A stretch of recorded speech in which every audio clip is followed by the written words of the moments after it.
Muy buenas noches a todos. ¿Cómo están para el tema número 2 del Apocalipsis? El personaje central del Apocalipsis. ¿Quién será este personaje central? Un libro plagado de tantos misterios para la gente. Muy bienvenidos todos, que Jesús los bendiga y los cuide y los guarde, que esta fiesta, porque es una fiesta espiritual que estamos teniendo, sea de bendición para todos y que cada vez más aprendamos de la Biblia y sobre todo que aprendamos a estar más cerca de Jesús. Y lo importante que el Apocalipsis es un libro que Dios quiere que lo estudiemos, ¿no? Amén. Muy bien, vamos a hacer un repasito de lo que vimos en el día de ayer, ¿no? Hacemos algunas preguntas, ustedes van a contestar si es falso o verdadero. Pero primero le voy a pedir a mi esposa que nos dirija con una oración. Vamos a orar. Dios de amor, Padre de misericordia, gracias, Señor, gracias, porque nos permites reunirnos por segunda vez, aprender más sobre la Biblia, aprender más del Apocalipsis. Te pido humildemente que nos guíes, que llenes nuestro corazón y nuestra mente. Amén, que traigas una gran bendición a todos aquellos que nos escuchan, que están buscándote de corazón, Señor, Amén. Y que quieren aprender más de ti. Que alguna vez podamos regocijarnos en el cielo, todos juntos, por haber pasado estos tiempos unidos.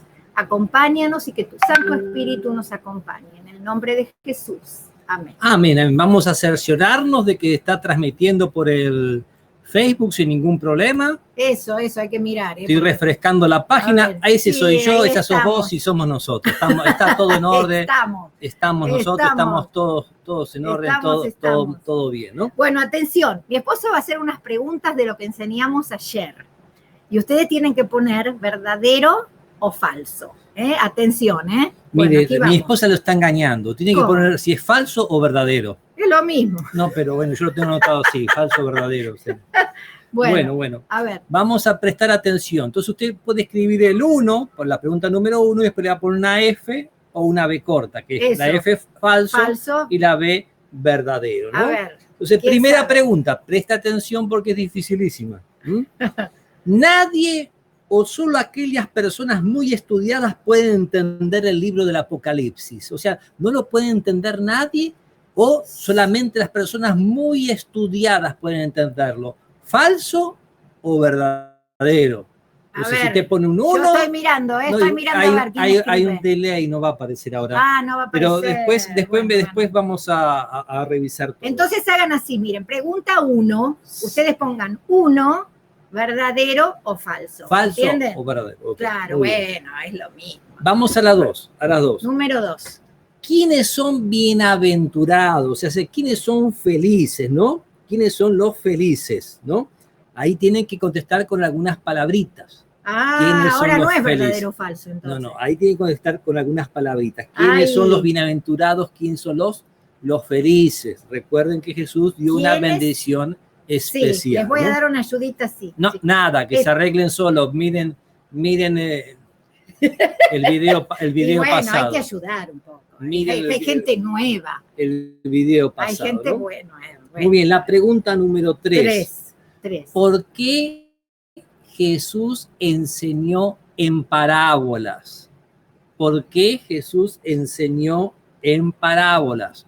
Si usted tiene la hojita que le imprimió del día de ayer y contestó, usted va a tener la respuesta a mano. ¿Por qué Jesús enseñó en parábolas? ¿No? Esa es la número 3. Ahora vamos a la 4. Pregunta número 4. ¿Qué porción de la Escritura es inspirada por Dios? ¿No? ¿Qué pedacito de la Biblia es inspirado por Dios? Pregunta número 4. Presta atención. Y la pregunta número 5, ahí sí es falso o verdadero. Las cosas espirituales deben discernirse espiritualmente. Las cosas espirituales deben discernirse espiritualmente, ¿no? ¿Falso o verdadero? Muy bien, yo sé que... yo no veo, espero que estén escuchándonos, no veo nada escrito. Pero... Ok, eso hay un delay, mi amor, sí. Bueno, entonces ustedes ahí van a poder ir contestando y luego les diré cómo es el resultado, ¿no? Podemos darle el resultado ahora, total. Bueno, mejor ahora, porque si no después... El que escribió, el que no escribió es porque no sabía. Muy bien. Muy bien. Alguien puso 5 verdadero. A ver. Bueno, ya vamos a decir. Ya vamos a decir, Denis, ¿no? a ver, vamos a ver. Pero Denis, él tenía que estar en los seminarios, Denis. Ya, si no contestes por humilde. Ay, por humilde. bueno. Ok, la pregunta 1 era, o sea, nadie o solo aquellas personas muy estudiadas pueden entender el libro de Apocalipsis. Eso es falso. Falso, todos podemos entender el Apocalipsis. Todos podemos entender el Apocalipsis. ¿Se acuerdan por qué? Porque dijimos que la misma Biblia lo explica. Entonces no hace falta ser un teólogo o un científico, un gran estudioso, un erudito. No. Todos podemos entender el Apocalipsis. Así que la número 1 es falso. Muy bien. Número ¿Quiénes 2. son los bienaventurados? Recuerdan el texto bíblico, Apocalipsis 1:3, bienaventurados los que leen, los que oyen y los que guardan las palabras de la profecía de este libro, porque el tiempo está cerca. Es una bendición especial. Esos son los felices, los bienaventurados, ¿no? Y eso es para todo el mundo, para el pobre, para el rico, para el sabio, para el que no tiene mucho conocimiento, es para todos, ¿no? Los que leen, por eso yo les hice así, los que leen, los que oyen y los que guardan. Yo hice así, pero en realidad es decir y hacer, ¿no es cierto? Muy bien, la 3, ¿por qué Jesús enseñó en parábolas? Y recuerden que la Biblia nos dice para que viendo no vean y escuchando no entiendan. Es un mensaje en clave para los hijos de Dios que lo aprenden guiados por su Santo Espíritu, ¿no? Porque lamentablemente no todos tienen las mejores intenciones cuando leen la Biblia. Entonces el Señor hizo una prueba dando en parábolas o explicando en analogías para que la gente busque de verdad si tiene interés. La pregunta 4, ¿qué porción de la Escritura es inspirada? Y recuerden 2 Timoteo 3:16, toda la Escritura es inspirada por Dios y útil para corregir, instruir en justicia, a fin que del hombre de Dios sea sabio, perfectamente preparado para toda buena obra, ¿no? Muy bien, toda la Escritura es inspirada. Dijimos el Antiguo y el Nuevo Testamento, porque el Nuevo se revela en el Antiguo y el Antiguo se revela en el Nuevo. Muy bien, y ahora la 5ª pregunta era, ¿las cosas espirituales deben discernirse espiritualmente? ¿Falso, verdadero? Verdadero. Necesitamos del Espíritu Santo para entender lo que el Señor nos está diciendo. Un ejemplo es en un momento Jesús dice, el que no come mi carne y no bebe mi sangre no tiene vida eterna. Y los fariseos pensaban que estaba hablando en forma literal, que cómo nos vamos a comer su carne, su sangre, ¿no? Y Jesús dice, las palabras que os he hablado son espíritu y son vida. Tenían que entenderlas. Jesús hablaba mucho espiritualmente. Sí, pero hay que saber entender también porque hay mucha gente que lo literal lo hace espiritual y lo espiritual lo hace literal, ¿no? El libro Apocalipsis es un libro simbólico en el cual hay mucho de espiritual, hay mucho de símbolos, y ahí tenemos que tener cuidado con todo eso. Entonces vamos a entrar ahora al tema número 2. Al tema número 2, el personaje central del Apocalipsis, ¿no? Recuerden que la palabra Apocalipsis, usted tiene el folleto, les tienen los hermanos de la iglesia, se los mandé por WhatsApp el PDF. A los que están en el Facebook les mandé el link para que lo puedan descargar, verlo y completarlo mientras que están escuchando el mensaje, ¿no? Recuerden que la palabra Apocalipsis significa revelar, correr el velo, descubrir, ¿no? Como usted tiene una ventana, corre las cortinas y ve que está el sol, hay que levantarse, si se acabó la noche, hay que ir a trabajar, no, así es, uno descubre, corre el velo, ¿no? Y el libro comienza diciéndonos que es la revelación de Jesucristo, o sea, a quién descubre, a quién revela, es a Jesús, es a Jesús. Es la revelación que Jesús nos da y es la revelación que revela a Jesús, ¿no? Exacto. Allí se nos expone un terrible conflicto que alcanza dimensiones cósmicas. Hay un conflicto ahí, en eso no se puede ocultar en lo que uno ve, en el que hay un villano implacable, que ya veremos más adelante, y un héroe impresionante. Muchos ignoran que ese tremendo héroe es Jesús, mencionado de 38 diferentes nombres y títulos descriptivos. O sea, yo le hago una pregunta. Describir a un ser humano tal vez no es muy difícil, ¿no? El pastor Chicopi es alto, flaquito, bueno, era flaquito, ¿no? Con barba, ¿no? Ok, pero 20, 30, 50, 60 palabras ya la cosa está. Pero con Jesús en el Apocalipsis hay 38 diferentes nombres y títulos descriptivos, ¿no? Y agrega que se lo menciona de diferentes maneras como 137 veces. Y el póster que tenés en la pieza, mi amorcito, sí, me encanta. ¿Cuántos títulos tiene Jesús ahí? No los conté, pero son un montón. Aparecen títulos en todos los libros de la Biblia respecto de Cristo. Y hay meditaciones matinales que de 365 días, que para cada día tiene un título de Jesús. Lo que pasa es que en la antigüedad el nombre era algo muy sagrado y representaba una característica de la persona también. Los nombres se tomaban muy en serio, no como ahora a ver cómo suenan, sino que se los tomaba de acuerdo a su significado y de acuerdo a las características de la persona. Sí, ahora le gustó un jugador de fútbol, le pone el nombre del jugador, o la mujer de la telenovela, le pone ahí, ¿no? Antes no, tenía que ver con el carácter de la persona, lo que veía. O la situación en la que nació. Exactamente. O el lugar donde nació, o la familia, o sea, se tomaba el nombre de una forma muy sagrada y especial. Entonces, como Jesús es tan especial, y ya sabemos nada más y nada menos que es Dios, y el Hijo de Dios representado como ser humano, ¿no es cierto?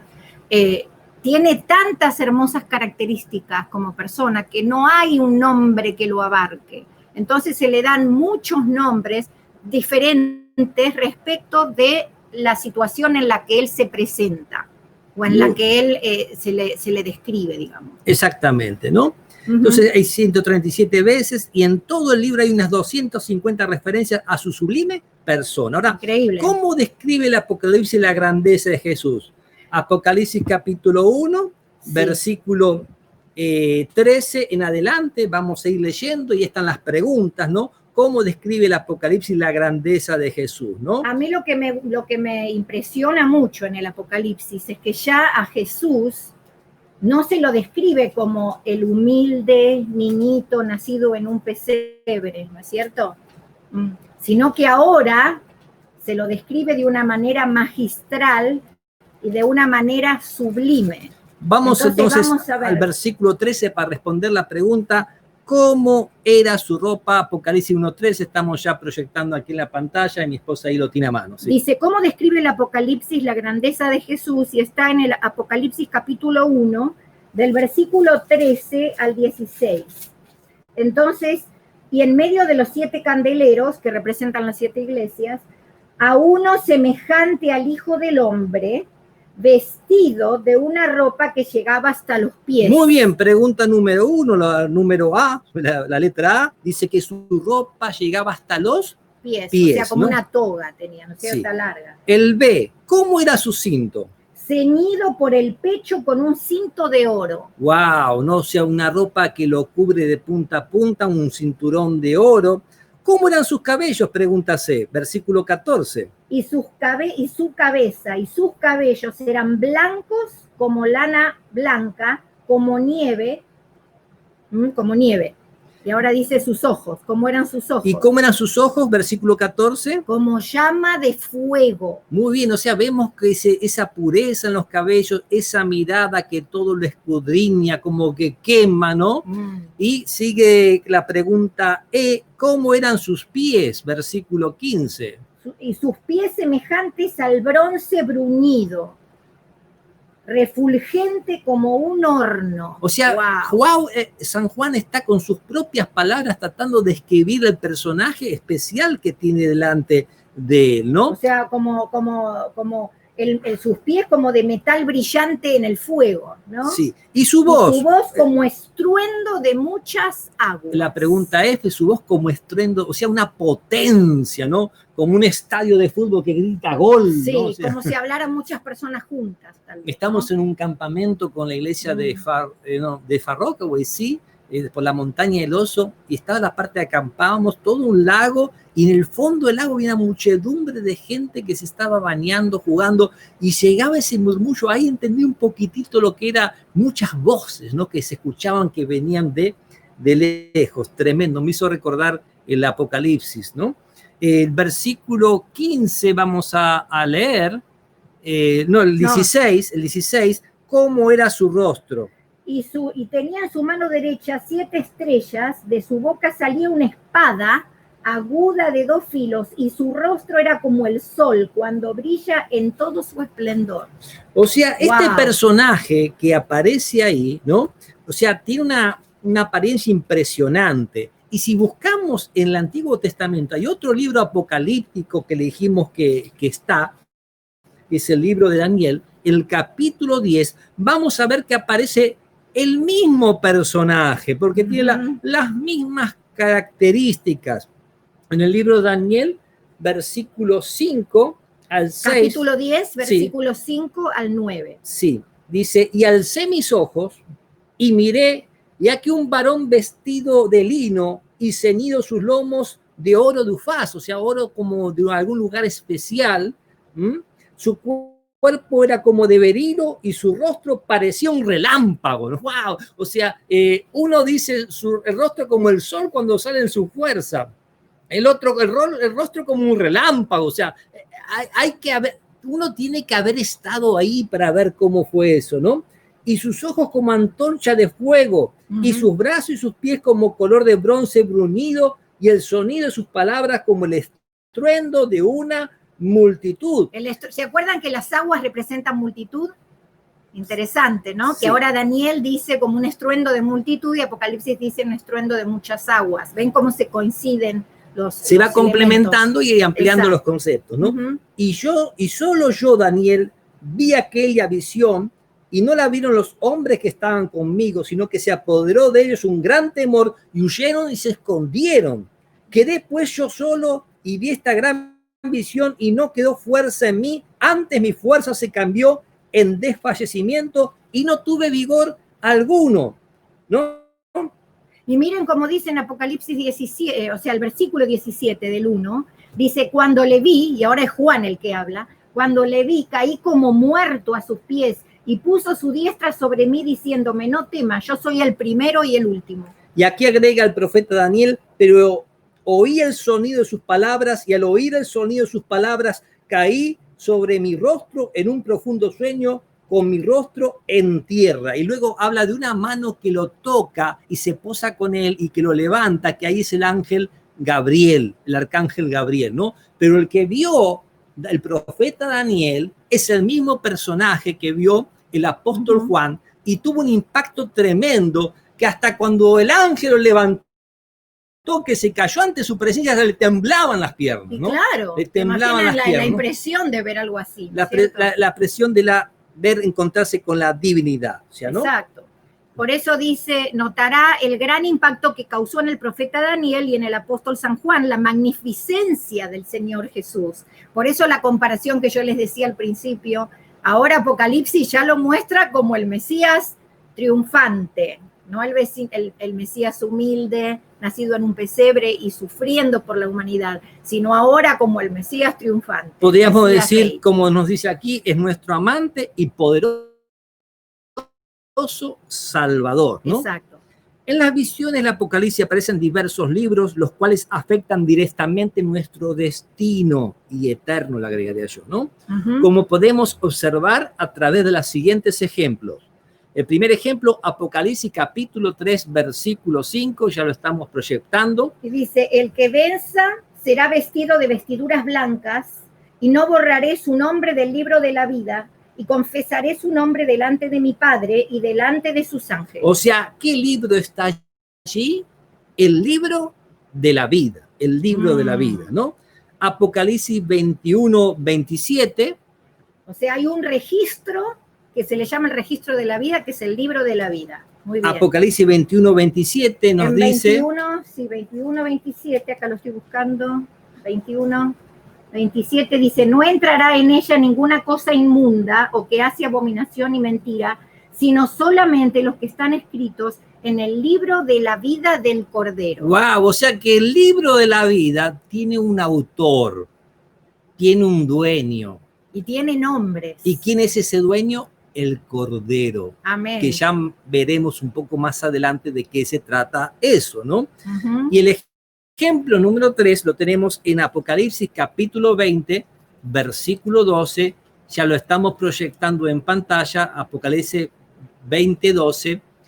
Y vi a los muertos, grandes y pequeños, de pie delante de Dios, y los libros fueron abiertos, y otro libro fue abierto, el cual es el libro de la vida, y fueron juzgados los muertos por las cosas que estaban escritas en los libros, según sus obras. O sea, está el libro de la vida, que es el libro de la vida del Cordero, y allí están las obras de las personas por las cuales serán juzgadas. O sea, vemos que estos libros tienen que ver con el tema del juicio, tienen que ver con el tema del juicio. Muy bien. Dice, todos los libros se mencionan en conexión con el juicio. Los que se salvan tienen sus nombres escritos en el libro de la vida. Y por otro lado, serán borrados de dicho libro los nombres de quienes rechacen a Jesús.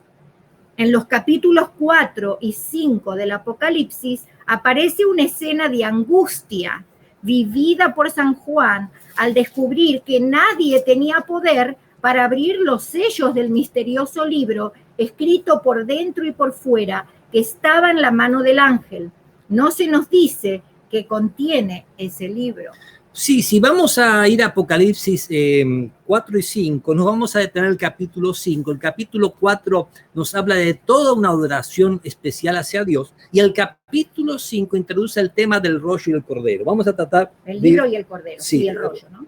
Dice así: y vi de la mano derecha al que estaba sentado en el trono un libro escrito por dentro y por fuera sellado con 7 sellos. O sea, porque eran papiros y uno los escribía, y cuando se acababa de un lado, a veces seguían por el otro lado, ¿no? Para poder completar. Ellos no tenían una fábrica como tenemos nosotros hoy día. Era un trabajo muy artesanal hacer el papiro, ¿no?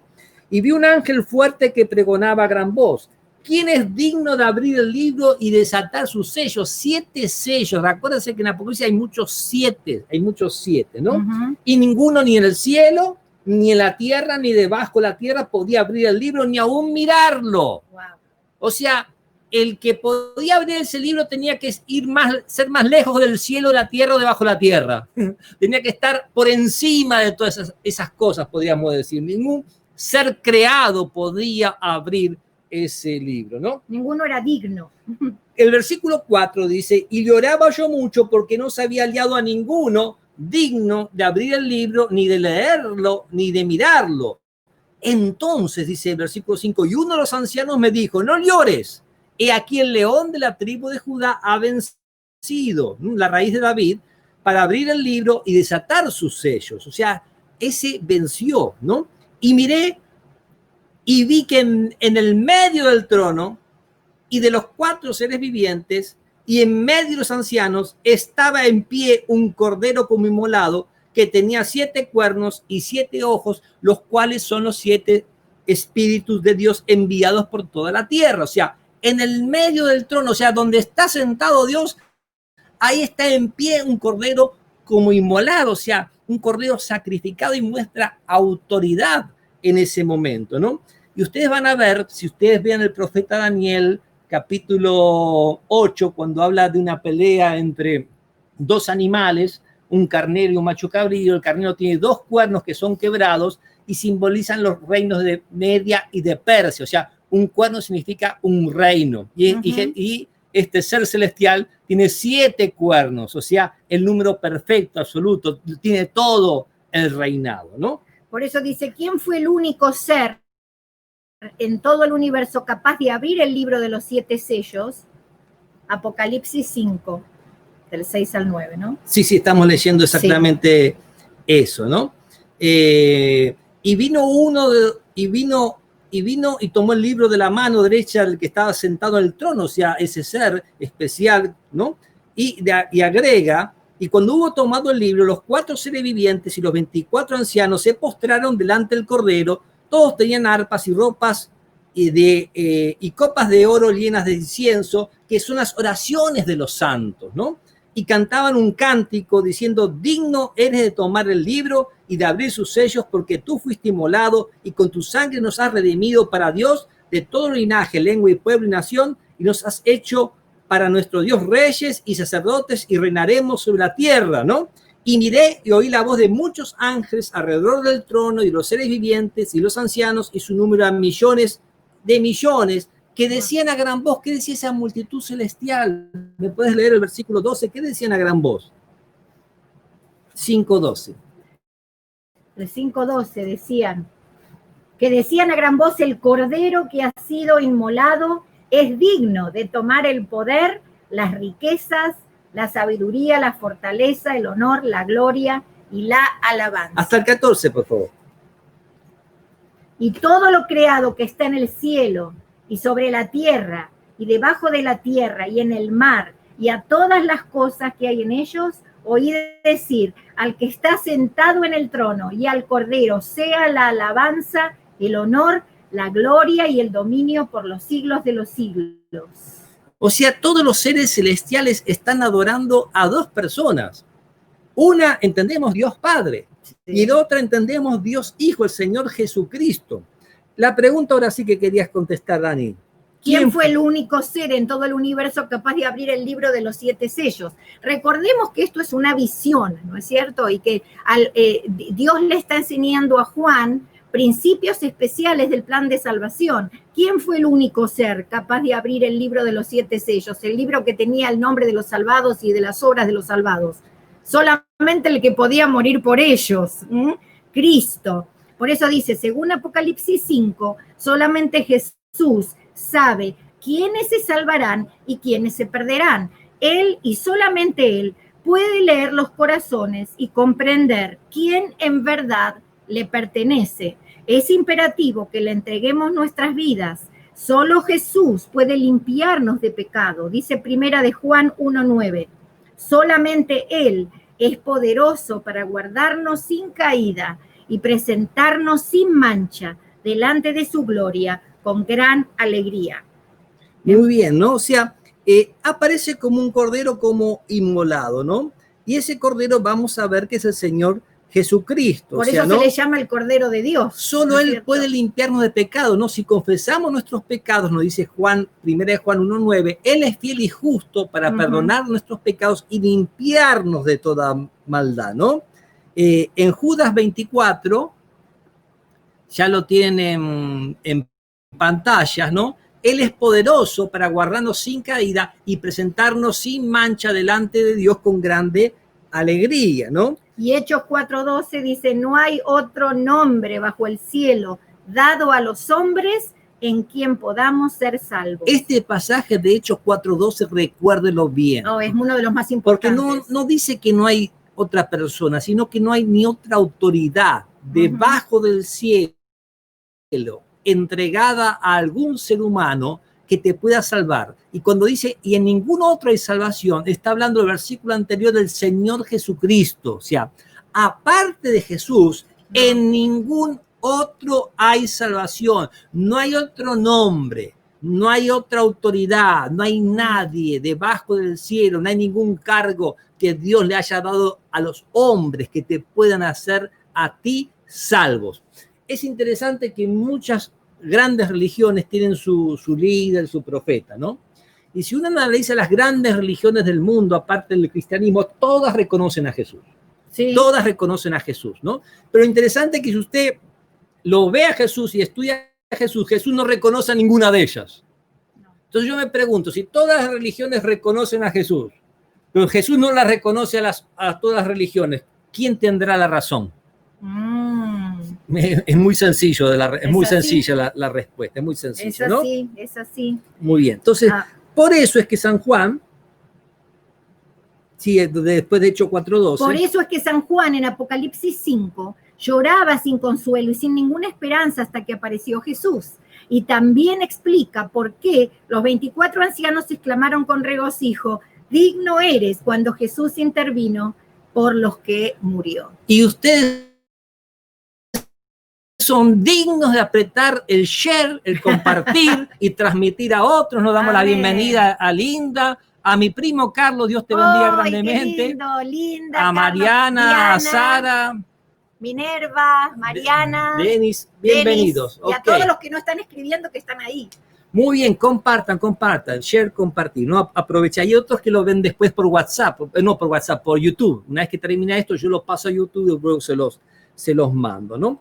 La siguiente pregunta nos dice, según los 24 ancianos de Apocalipsis 5, 8, 9 y 12, ¿qué fue lo que calificó nuestro Señor Jesucristo como el único ser digno de abrir el libro sellado, ¿no? Importante, ¿por qué él y nadie más? Porque dice que fuiste inmolado y con tu sangre nos has redimido para Dios de todo linaje, pueblo y nación. O sea, ¿se acuerdan que vimos como un cordero como inmolado, sacrificado? ¿Y qué significa eso?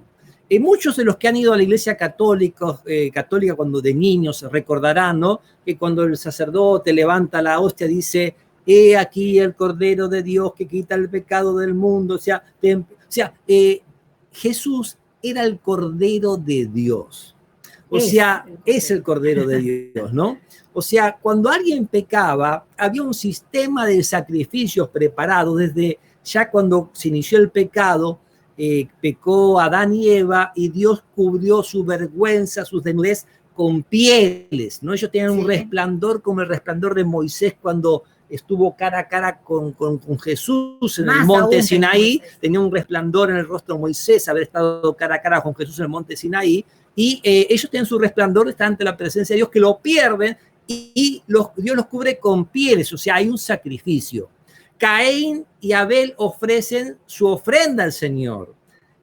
Abel ofrece el cordero, lo sacrificado, el animal muerto, ensangrentado, y Dios acepta ese cordero. Pero Caín, a su manera, la nueva era, lo mejor, ¿no? ¿Cómo vas a matar eso? Eso es malo, ¿no? La fruta, la verdura llevó. Dios no aceptó eso. Y en el sistema de sacrificio en el desierto era el cordero que tenía que ser sacrificado, ¿no? O sea, y cuando Jesús fue a la cruz, él era el Cordero de Dios que moría en nuestro lugar. Juan el Bautista dijo, he aquí, señalando a Jesús, el Cordero de Dios que quita el pecado del mundo. Tal vez Juan el Bautista no estaba entendiendo lo que estaba diciendo, porque cuando lo metieron preso, le dijo a Jesús, ¿tú eras el que había de venir o tenemos que esperar a otro? Y Jesús le dijo, no, soy yo.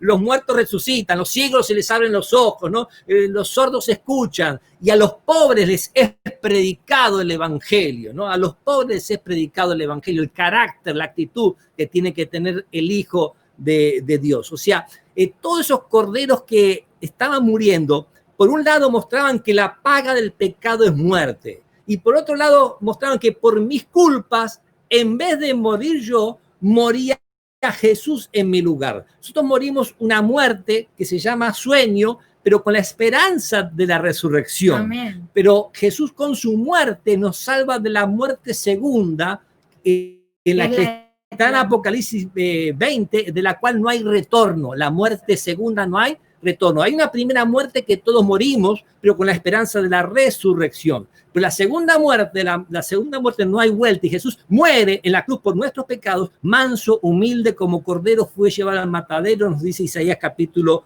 53, ¿no? Amén. En el ritual simbólico del santuario, después San Juan 1:29. En el ritual simbólico del santuario del Antiguo Testamento, el cordero era sacrificado en lugar del pecador y su sangre limpiaba el pecado. El Nuevo Testamento nos enseña que Jesús es la realidad enseñada por aquella simbología. Él es el Cordero de Dios que quita el pecado del mundo. Y acá quiero aclarar una cosita que a mí por mucho tiempo, cuando yo principalmente era una niña, todavía no iba a la iglesia y no sabía bien esto, yo pensaba, ¿por qué tenía que Jesús morir por nosotros? Yo no entendía muy bien por qué. Porque decía, bueno, Dios podría habernos perdonado y listo, ¿por qué tuvo que venir Jesús a morir? Bueno, hay una ley que Dios tiene que dice la paga del pecado es muerte. Nosotros ya por el simple hecho de ser finitos y por el simple hecho de ser imperfectos, nunca podemos estar con Dios. Es evidente que lo que somos no alcanza ni una décima parte de lo que debemos ser para llegar hasta Dios. Y si la paga del pecado es muerte, nosotros nos merecíamos vivir quizás ahora, pero después morir para siempre. No teníamos esperanza de resurrección, porque la esperanza de resurrección y glorificación solo podía ser dado a gente perfecta. Y por eso Satanás pensaba que había ganado la victoria, porque él decía, si tú perdonas a Adán, no estás cumpliendo tu ley, pero si no lo perdonas, eres malo. Entonces él sentía como que aquí la gané yo. Ya Jesús está entre la espada y la pared, no puede hacer nada. Lo que Satanás nunca se imaginó es que el mismo Dios iba a cumplir la ley, muriendo por nosotros. O sea, la paga del pecado es la muerte, ¿sí? El mismo Jesús pagó. Entonces, por eso era importante que Él era el único que podía abrir ese libro de nuestras obras, porque es el único que puede reemplazar esas obras por las de Él, porque Él murió en nuestro lugar. Amén. Queda claro ahora eso, espero que sí, porque a mí me llevó un tiempo comprenderlo, no entendía muy bien todo esto, pero de a poquito estudiando más y escuchando a otros y preguntando aquí y allá, fui aprendiendo y fui entendiendo. Y saben que cuando uno entiende esto, comprende el gran amor de Dios y la furia del diablo, que nunca se imaginó que con eso Dios iba a probar quién era Él realmente, que Dios es amor eterno. ¿Quién podía? ¿Cómo se imaginó Satanás que Dios iba a morir por nosotros siendo nada más que un granito de arena en el universo? ¿Sí? Muy bien, pero seguimos adelante. No, ya sé. Porque mi esposa habla lindo y la puedo poner horas, pero no van a terminar el tema. No, pero quiero aclarar esto porque es importante de por qué San Juan después llora cuando ve que no se puede abrir el libro, porque él entiende que es algo de las obras de los salvados y que no se puede abrir. Él comprende eso, ¿no? Muy bien, vamos entonces a la pregunta. La pregunta es, ¿cuál fue la fuerza motivadora que impulsó el sublime sacrificio de nuestro Señor Jesucristo? Apocalipsis 1:5. ¿Por qué Jesús murió por nosotros? Dice, y del Jesucristo, el testigo fiel y verdadero, el primogénito de los muertos, al que nos amó y nos lavó de nuestros pecados por su sangre. Soberano de los reyes de la tierra, el que nos amó y nos liberó de nuestros pecados con su sangre. O sea, nos liberó de la consecuencia del pecado. Por su amor, lo hizo por amor. Si tú entregas tu vida por alguien es por amor. De otra manera no hay, no hay. Por eso Jesús hizo eso, ¿no? Amén. Ahora amén, la siguiente pregunta dice, ¿por qué tiene valor sustitutivo, no? La muerte de Jesús, y es el texto que mi esposa le estaba explicando, Romanos 6:23, muy importante. La paga del pecado es muerte. Tú que te mereces la muerte, nada más. Dios no le prometió la vida a Adán y Eva si pecaban. La que prometió la vida fue el diablo, y eso es mentira. El diablo le dijo, no, si tú pecas no mueres, serás como gusano, vas a ser mariposa, vas a ser mejor. No, mentira. La muerte es muerte, uno se muere. Dios les había dicho, si comes esto vas a morir. Ciertamente entonces, morirás, te vas a ir muriendo de a poco, y la muerte vamos a ver que no es dar vuelta por el cielo. Por eso Dios prohíbe con pena de muerte la consulta a los muertos, porque son los demonios que se hacen pasar por los muertos, ¿no? Es eso, ¿no? Entonces, la paga del pecado es muerte, más la dádiva, el regalo de Dios es vida eterna, pero en Cristo. La vida eterna está en Cristo. Ahora, amén. Hebreos 4:15, la parte B, porque tiene de Jesús el valor sustitutivo, dice, porque no tenemos un sumo sacerdote que no pueda compadecerse de nuestras debilidades, sino uno que fue tentado en todo, conforme a nuestra semejanza, pero sin pecado.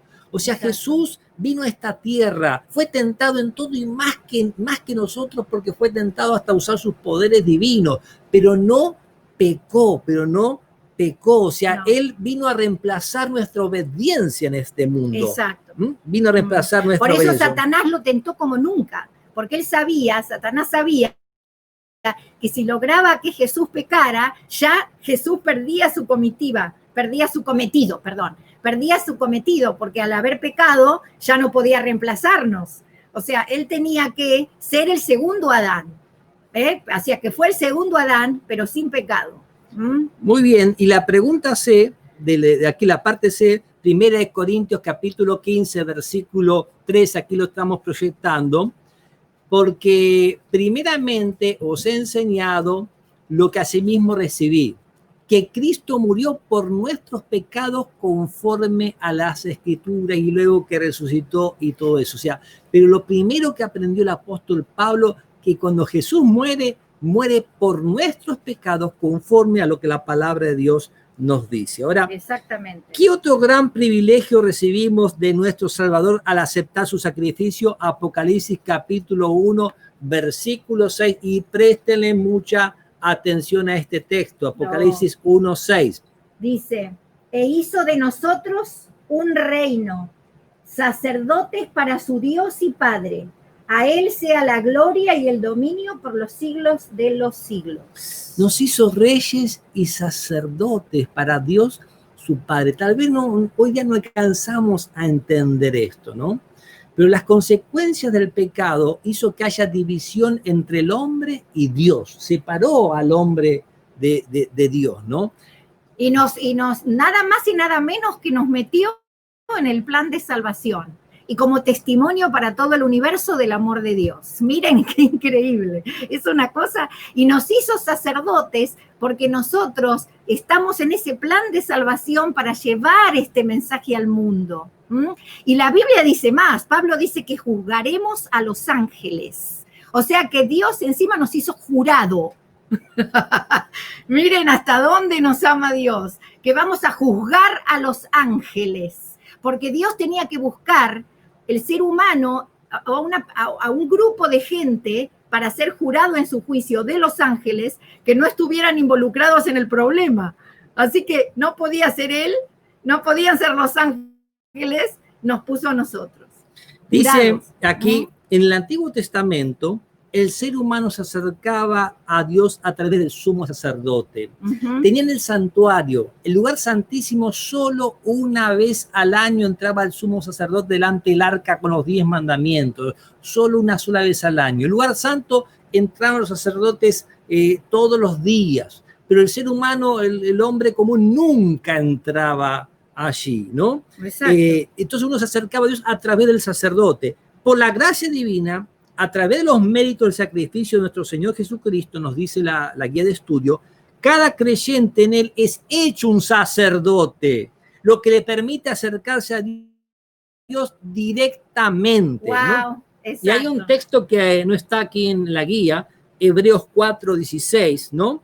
Hebreos 4:16, que nos habla que a través de Jesús acerquémonos confiadamente al trono de la gracia para alcanzar el oportuno socorro. O sea, ya no hay miedo. El sumo sacerdote entraba una sola vez al año con campanitas, con una soga, porque si entraba con pecado moría delante de la presencia de Dios y lo tiraban de la soga para sacarla fuera porque nadie podía entrar allí, ¿no? Pero ahora, a través de la muerte de Cristo, se hace un puente entre el cielo y la tierra y se acercaos pues confiadamente al lugar santísimo, al trono de la gracia, donde alcanzamos el oportuno socorro, ¿no? Gloria a Dios, gloria a Dios. A mí me da como esta piel de gallina esto que estamos diciendo, porque el amor de Dios es tan grande, nunca vamos a poder entender. Amén, amén.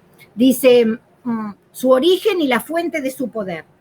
Con siglos de anticipación, el Antiguo Testamento profetizó que el Mesías habría de nacer de una virgen, en Isaías 7:14, en la pequeña ciudad de Belén, Miqueas 5:2. El Nuevo Testamento confirma que cuando nació Jesús, dichas profecías se cumplieron. Lo dice en San Mateo 1, 22 y 23, en San Mateo 2, porque esos son los dos capítulos de Mateo que muestran... Vamos a mostrarles los pasajes para que tengan una idea más clara de lo que estamos diciendo. Isaías 7:14 nos dice, por tanto, el Señor mismo os dará señal, y aquí que la Virgen concebirá y dará a luz un hijo, el cual llamará su nombre Emanuel, ¿no? Y Emanuel significa Dios con nosotros.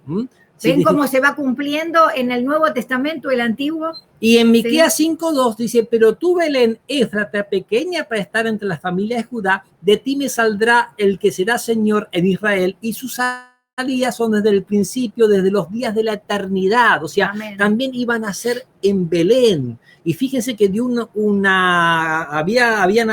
se habían conocido en Nazaret, José con María, pero por una orden de César Augusto tuvieron que viajar al lugar donde de nacimiento y tuvieron que viajar a Belén y ahí nació para que se cumpliera la escritura, ¿no?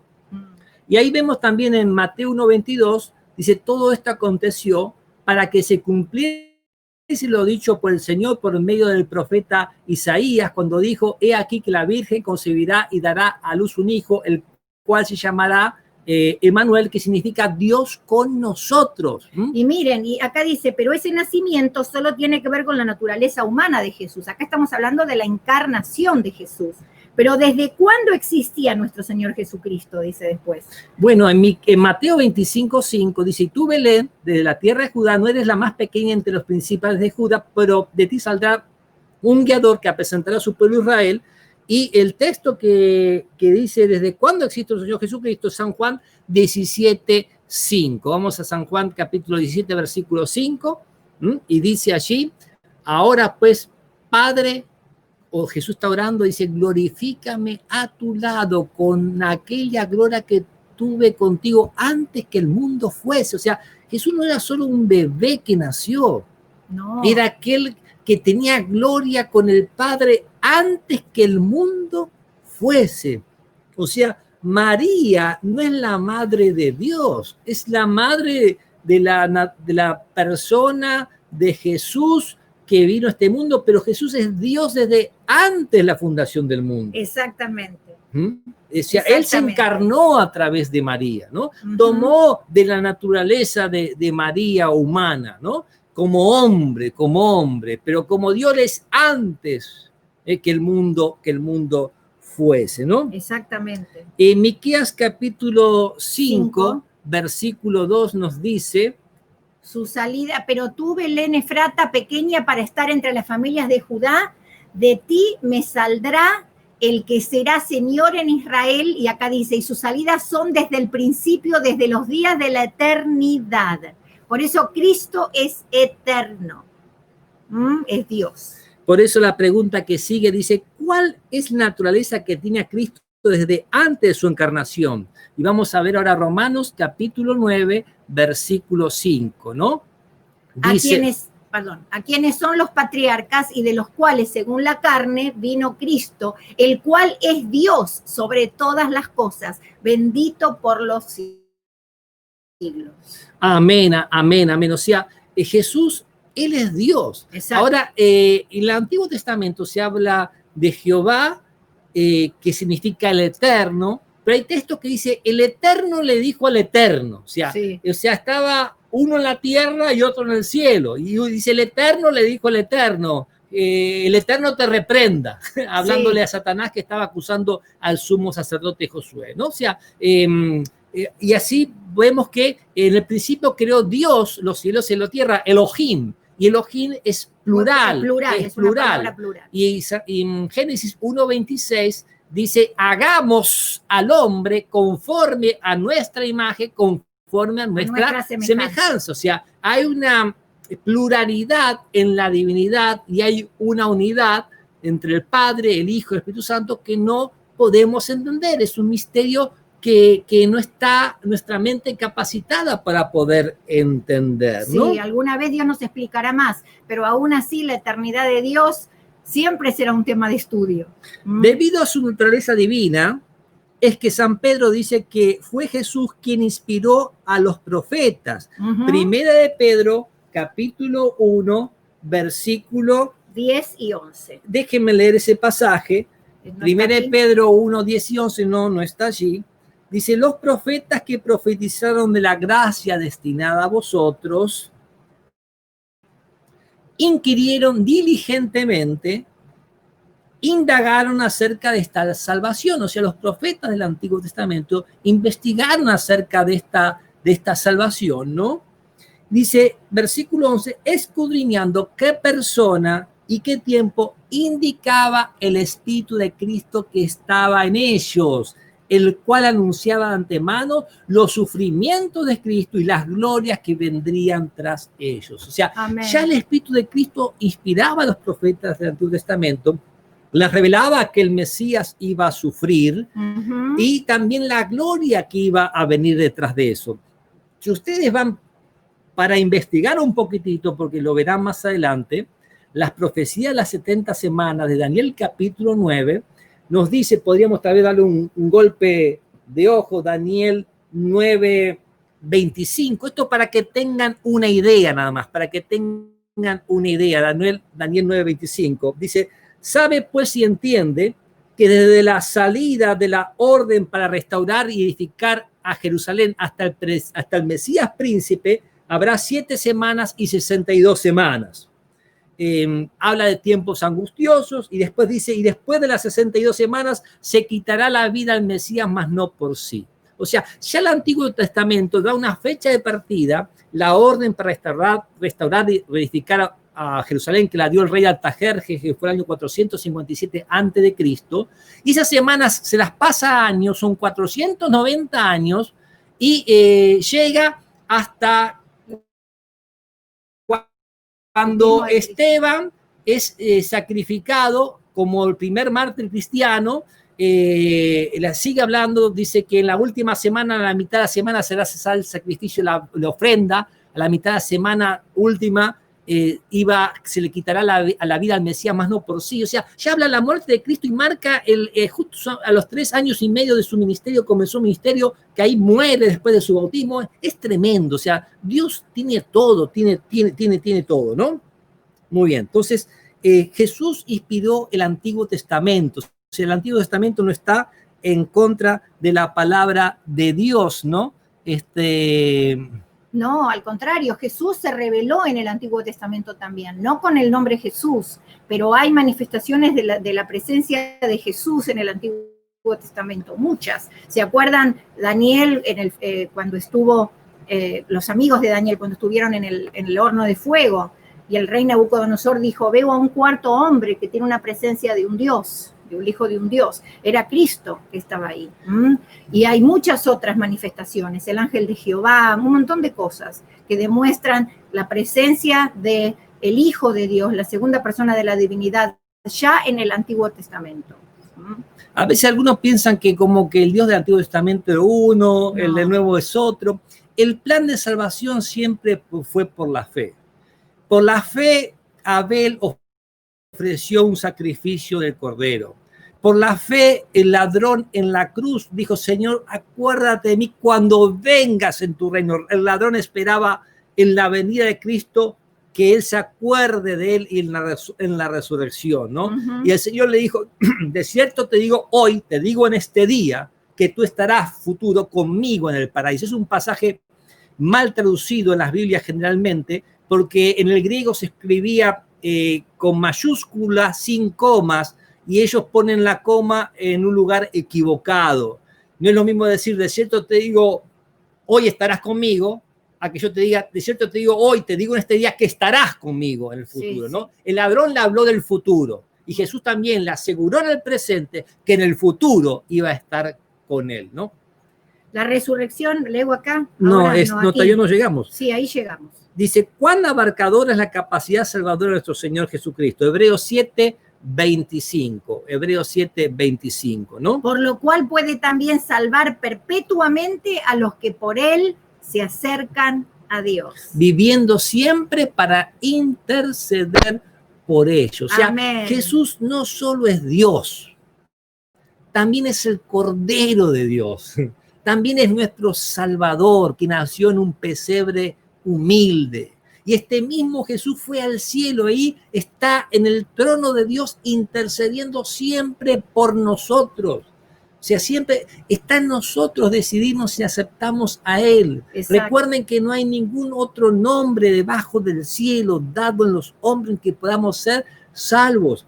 Uh-huh. Jesús dijo en San Juan 14:6, yo soy el camino, la verdad y la vida. Nadie viene al Padre sino por mí.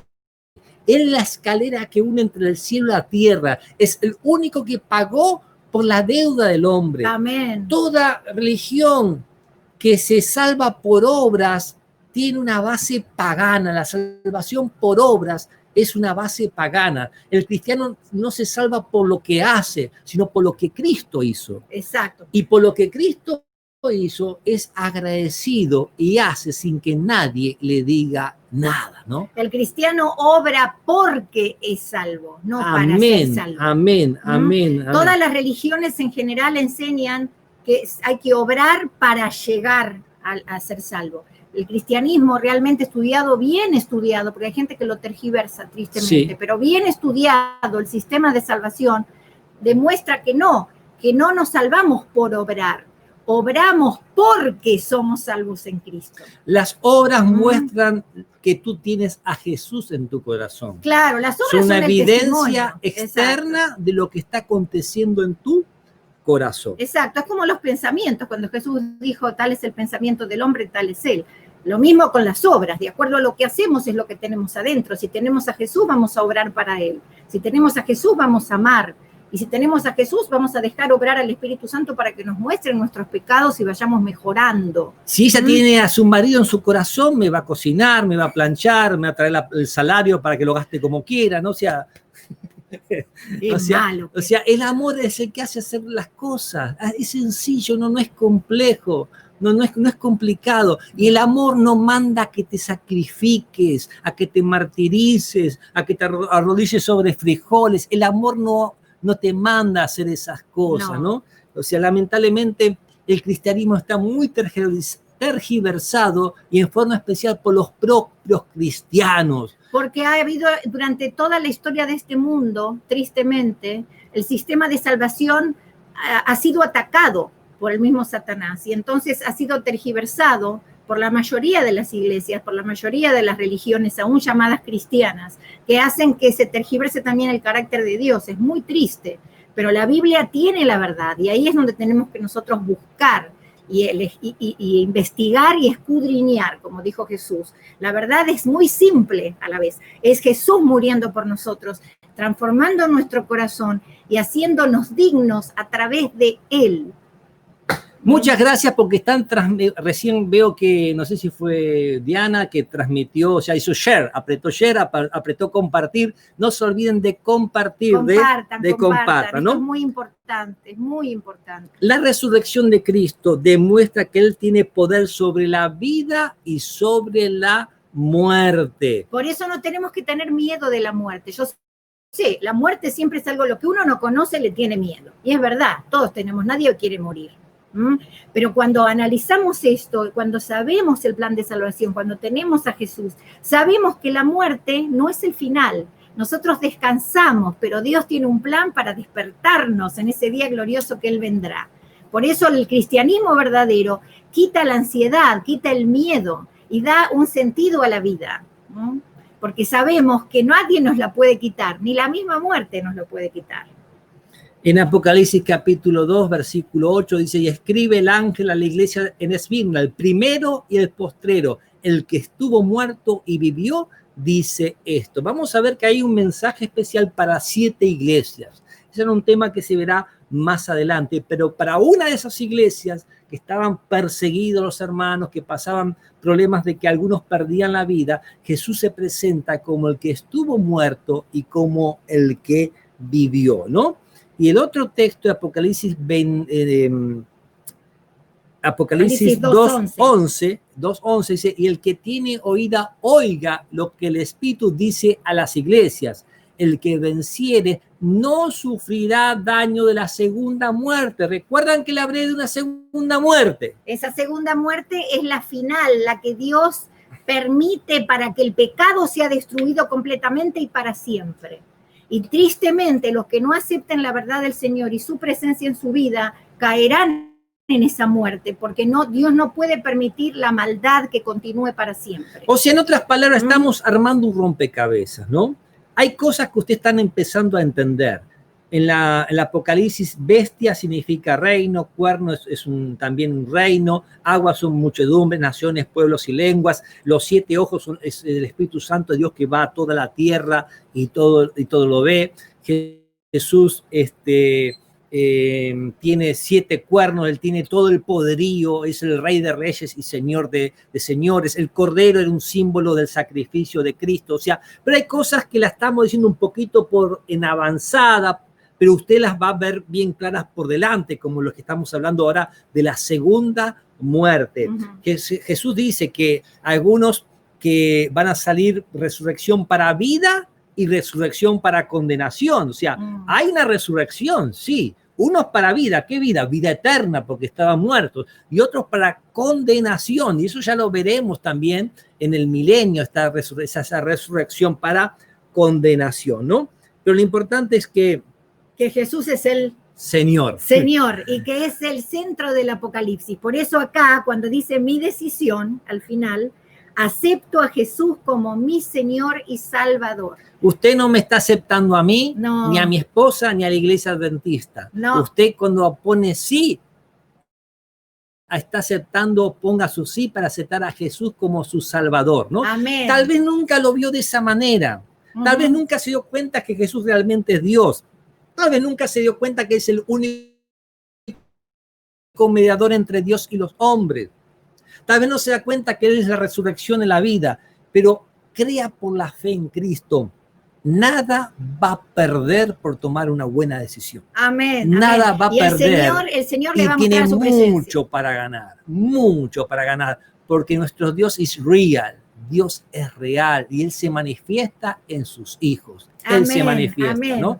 Vas a ver al Señor actuar en tu vida en una forma como nunca lo has pensado. Entonces, los que han escuchado este mensaje pueden bajar el PDF ahí en el PDF, en el Facebook, está allí. Lo pueden contestar tranquilitos en su casa, imprimirlo y contestarlo, para que mañana, cuando tengamos las preguntas, puedan resolver. Y recuerden estar temprano y compartir, también, ¿no? La 2 sí. La 2 sí ya la tienen, y ahora esta noche vamos a poner la 3, ¿no? Esta noche, mañana ponemos... no voy a estar con ustedes. Tengo la graduación de mi escuela, mi esposo va a estar y los va a enseñar, pero después me van a contar.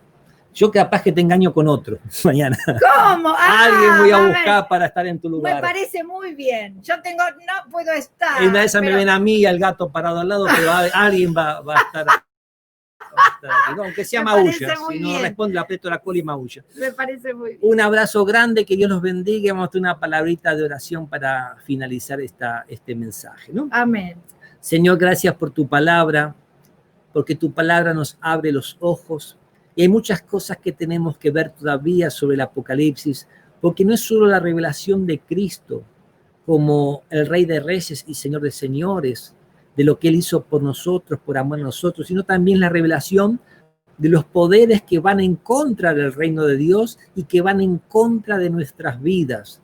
Esos poderes que son los dueños de todos los sufrimientos y tristezas que hemos tenido en esta vida y tendremos. Bendice tu palabra, bendice los que están escuchando este mensaje y bendice a aquellos que el mensaje les llegue en el día que les llegue, que les muestre que hay un Dios real que se preocupa por ellos. Amén. Y aquellos que lo han escuchado por primera vez este mensaje, que con sus propias palabras puedan hablarle a Dios en el nombre de Jesús con tranquilidad, como un niño que le habla a un padre amante, y que tengan la seguridad que Cristo nos dijo que al que a mí viene no le echo fuera. Amén. Nadie de nosotros merece nada. Nos acercamos al Padre en el nombre de Jesús, en el nombre de aquel que murió y pagó por nosotros. Y en ese nombre finalizamos este mensaje agradecidos a Dios. Que Dios los bendiga a todos, hermanos. Un feliz descanso y nos vemos mañana a las 8. Share, compartan lo que vimos hoy y mañana estén en punto para comenzar un nuevo estudio, ¿no? Jesús los guarde y los bendiga.